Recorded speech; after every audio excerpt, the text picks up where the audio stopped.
Hello friends, welcome to ePathshala. This is Dr. Bharti Garg, Assistant Professor from the Department of Public Administration, Punjab University, Chandigarh. Friends, this module is on policy impact and evaluation. Friends, public policy goes in a cycle. There is a policy formulation, there is a policy implementation, there is policy evaluation and policy impact. It is very important that proper impact and evaluation of a policy is done after it is being implemented, so that on the basis of policy evaluation and policy impact, right type of policies can be framed and reframed and changes be brought about into it. So friends, in this module, we are going to study the meaning of policy impact and policy evaluation, what is the need to carry out policy impact and policy evaluation studies, what is the importance of policy evaluation and what role it plays in public policy making.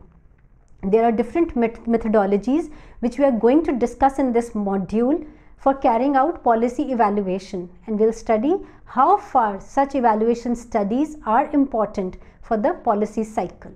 The objectives of the module are that this module discusses in detail about policy evaluation. The attempt here is to try and answer basic questions such as what is policy evaluation, why evaluation is needed, what is its importance to policymakers, and what are the different methodologies of evaluation. Now firstly, we are going to talk about what is policy evaluation. In most simple terms of policy evaluation is an exercise through which we assess the outcome of the actions taken. According to Smith and Larimer, policy evaluation answers the most basic question of what have we done. Policy evaluation is different from policy analysis, which answers the question what should we do, as the latter is an ex ante exercise and the former is ex post exercise. That is to say that after a particular policy is implemented, we need to find out through evaluation as to how the policy has performed in terms of its outcomes, and it informs us about the changes that we have to bring to get near to our pre-decided goals. On the basis of evaluation results, a policy can be continued or terminated. It can also be modified by curtailing or expanding certain sections. Policy evaluation can also contribute in development of an altogether new policy.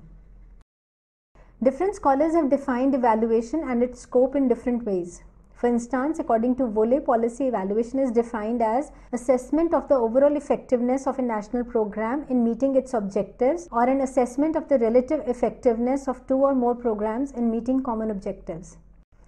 According to another definition given by Weiss, policy evaluation is defined as systematic assessment of the operation and or the outcomes of a program or policy compared to a set of explicit or implicit standards as a means of contributing to the improvement of the program or policy.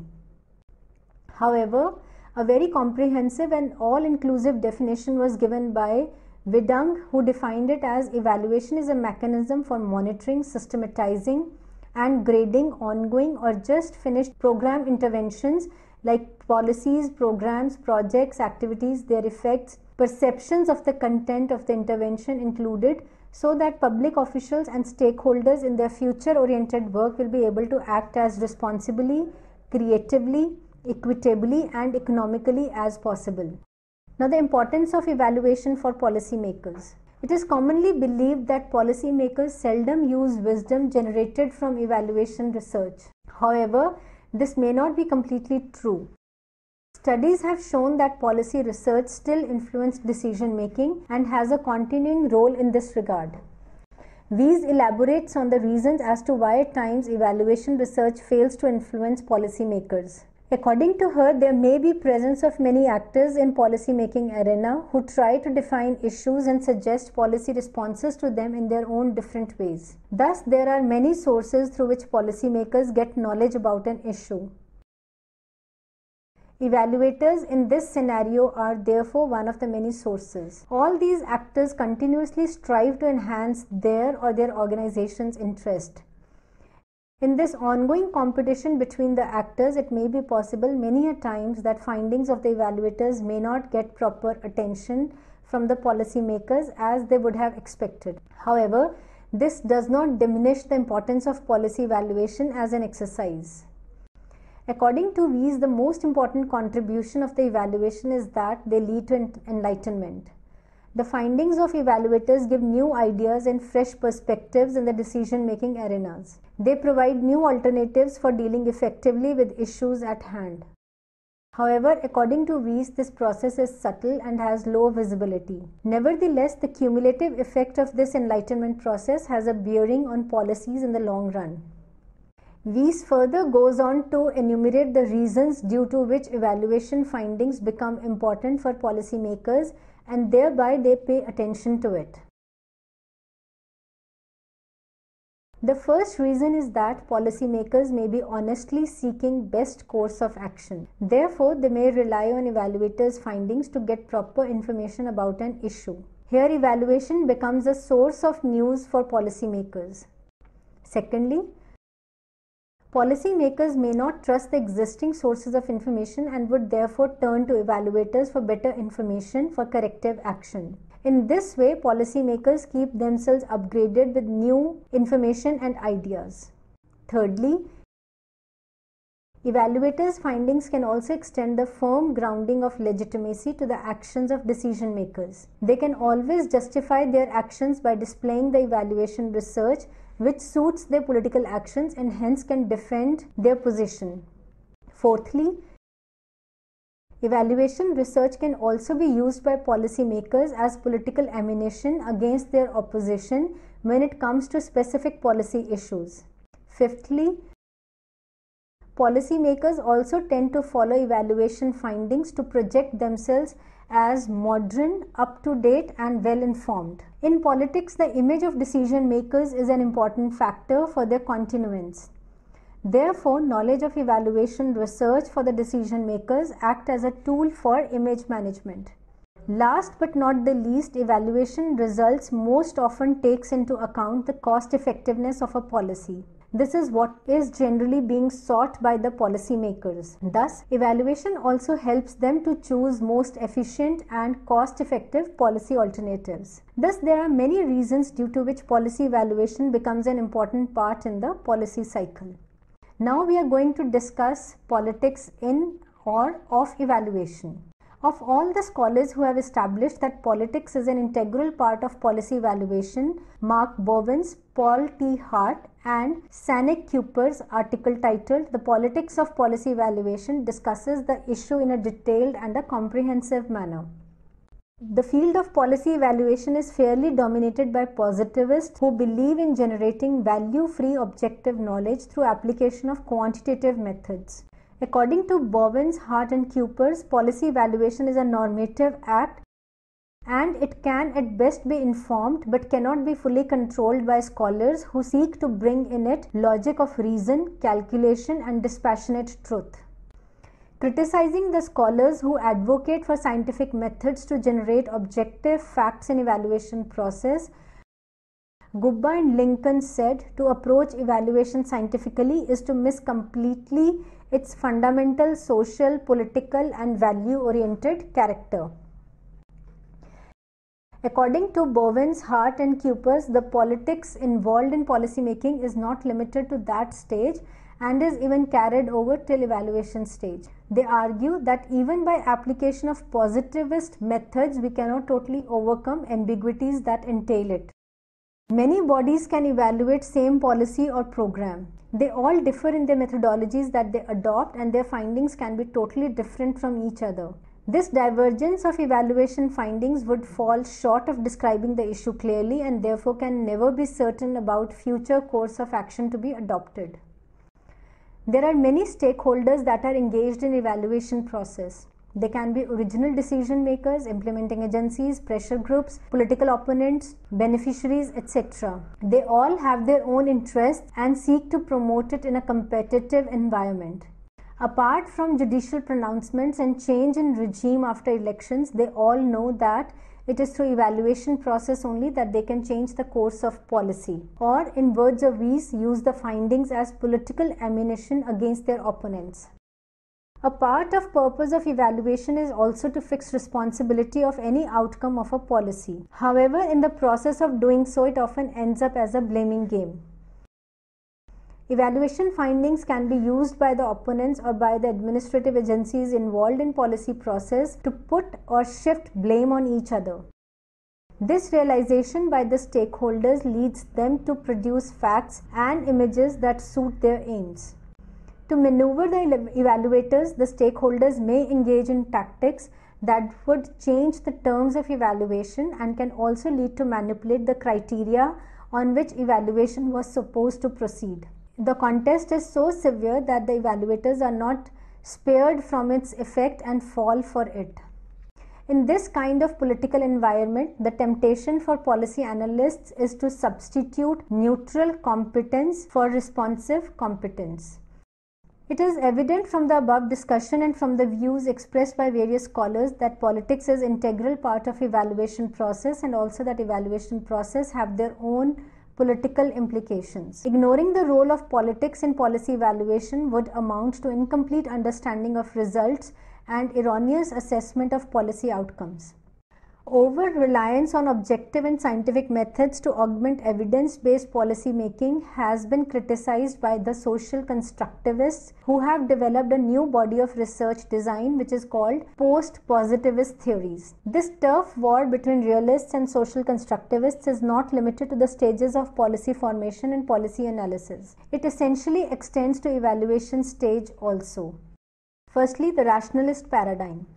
Rationalists emphasize on separation of facts and values in evaluation research and advocate value neutrality to generate empirical evidences free from historical and cultural peculiarities. They believe that the evaluation process should not be influenced by the political or social context in which it takes place. In this way, they aim to produce a generalized body of knowledge that would be applicable to any situation irrespective of its context. They believe in evidence-based policy making, wherein one has clear-cut predetermined goals of a policy or a program, determining best optimum outcome based on criteria such as efficiency. In this way, one can analyze the outcomes of a policy through quantitative methods to assess as to whether they attain the intended goals, and if not, what is the gap between the two.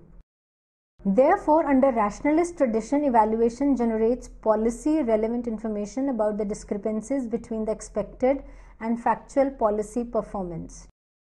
Based on this data, then policy prescriptions can be generated for improvement, which would lead to modification, development, or termination of a policy. Rationalists thus want to produce reliable empirical data based on social science methodologies adopted from the field of natural and physical sciences. Through use of these methodologies, they believe that not only goals can be set in clear terms, but also the indicators to measure them can be specifically determined. Then evaluation research done on this basis would inform us regarding the improvements needed, if any, in an ongoing policy to obtain desired goals and outcome. Therefore, rationalist design of evaluation also claims to stimulate an objective policy learning mechanism. According to Sanderson, there are two assumptions that are associated with rationalist paradigm. First, they presume that they know ways by which they can bring about changes in social system. Secondly, they proceed with the notion that they already know very clearly the objectives that they want to achieve in order to change social systems. When rationalists act on these assumptions, it has its own consequences in terms of shaping evaluation research and resultant policy interventions. Thus, in short, rationalist paradigm is characterized by the confidence that it has complete knowledge of the goals of a policy and it can fix proper indicators to measure the impact of policy. Then, through objective scientific methods, which are mostly quantitative, rationalists can accurately measure the outcome of a policy. Thus, in other words, the claims as mentioned above that they have the capacity to change social systems for good can be realized in this way. It would be worthwhile here to discuss an important rationalist method of policy evaluation, which is called as impact analysis. Impact analysis is a branch of policy evaluation which heavily relies on rationalist paradigm. Impact analysis is a type of policy evaluation which employs quantitative methods to measure the extent of impact of any policy. It also tries to find reasons for underperformance of a policy in case if the impact is low or non-existent. The job of impact analysis is to empirically test causal relationship between an action taken to address a problem and the outcome of such action. However, choosing an outcome to measure can be a complicated task since a policy addressing a complex social problem may have multiple outcomes. In this case, it then becomes difficult to identify the main outcome that is supposed to be measured and distance it from others. Even if a single outcome is identified, there are cases where multiple policies can lead to the same outcome. In this case, forming a causal link and measuring the exact impact becomes difficult. Hence, it is a tough task to delineate variables that would help us in determining the impact of a policy or a program. One cannot deny the possibility of subjectivity percolating in researchers' analysis while selecting variables. Impact analysis also cannot claim to be totally free from political influence, it being a part of policy evaluation where politics is integral to the exercise. Impact analysis faces the same post-positivist criticism as rationalist paradigm. The methodology of impact analysis mainly studies the causal relationship between a policy and its outcome. It basically examines that whether a policy under scanner caused a particular outcome or not. There are various quantitative and qualitative approaches to carry out impact analysis. For instance, program theory, research design. Other quantitative approaches and participatory evaluation, ethnographic evaluation, and textual analysis, etc. are the qualitative approaches. Both quantitative and qualitative approaches have their own advantages and disadvantages in several situations, though the weakness of one approach can be complemented by the strength of the other, and therefore we need to integrate both qualitative and quantitative methods. There are criticisms that have been leveled against the rationalists. Rationalists have often been criticized by their post-positivist opponents on many grounds. Firstly, it is argued that the supposition of rationalists that they have clear knowledge about the goals of a policy is flawed. Many a times, goals are not clearly spelled in policy documents. Due to political reasons and otherwise also, they are presented in an ambiguous manner. There can also be a number of goals for the same policy without being arranged in terms of their priority. There are also cases where the goals are presented in a contradictory manner.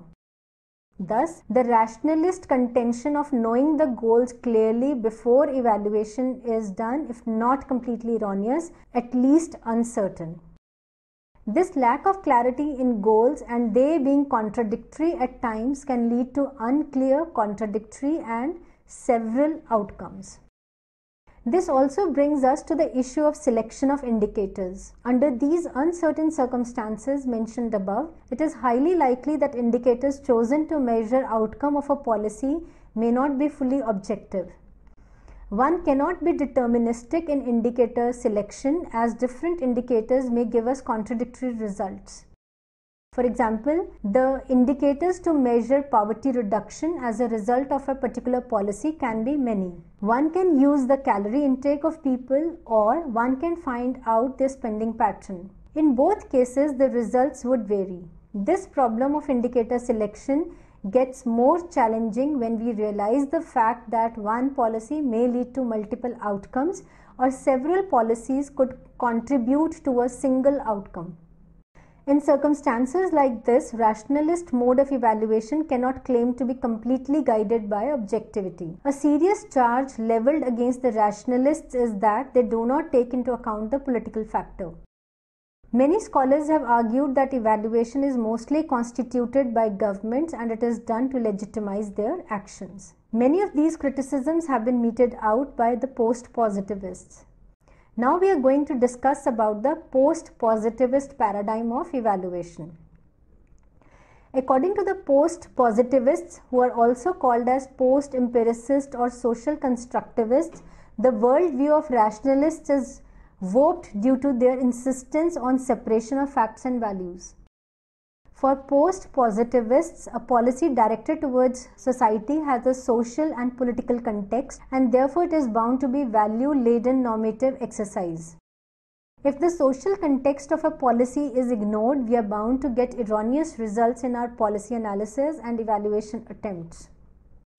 The futility of rationalist decision-making methods got exposed in USA, and this led policy analysts to question their commitment towards rationalist methodologies used by them. Frank Fisher mentions 3 such big programs and policies which failed in US and wherein the application of empirical research methodologies could not yield expected results. For instance, Johnson's War on Poverty, Vietnam War policy, and energy policy. Due to this, the technocratic mode of decision making came under attack, and policy experts went into self-introspection of their discipline. This led to the emergence of the tradition of post-positivism, which denied the dualism created by rationalists between objective and subjective.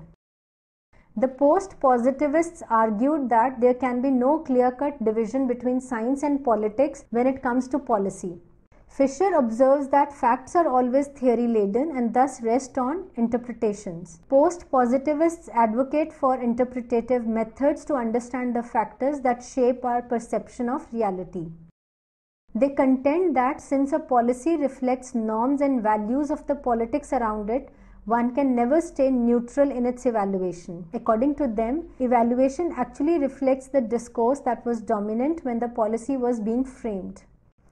Therefore, one of the primary jobs of policy analysts is to discover those dominant discourses that represent only a particular group's interests. The post-positivist analyst should also help to bring forward the voices of underrepresented groups in policy debate. Post-positivist approaches, in a way, do not involve evaluation in the traditional sense, since evaluation takes the form of discourse between stakeholders who are directly or indirectly affected by a policy measure. It becomes a question of negotiations rather than of a search for a specific objective. The dialogue results in consensus on some issues and disagreements on others. The latter become the subject of further rounds of negotiations. Different perspectives and evaluation methods are used to enlighten that which is evaluated. Evaluation can be likened to an arena for spreading experience and perspective from one stakeholder to another. It is a learning, dialectic process during which reality is probed into rather than discovered. The post-positivist paradigm has also been criticized by many scholars.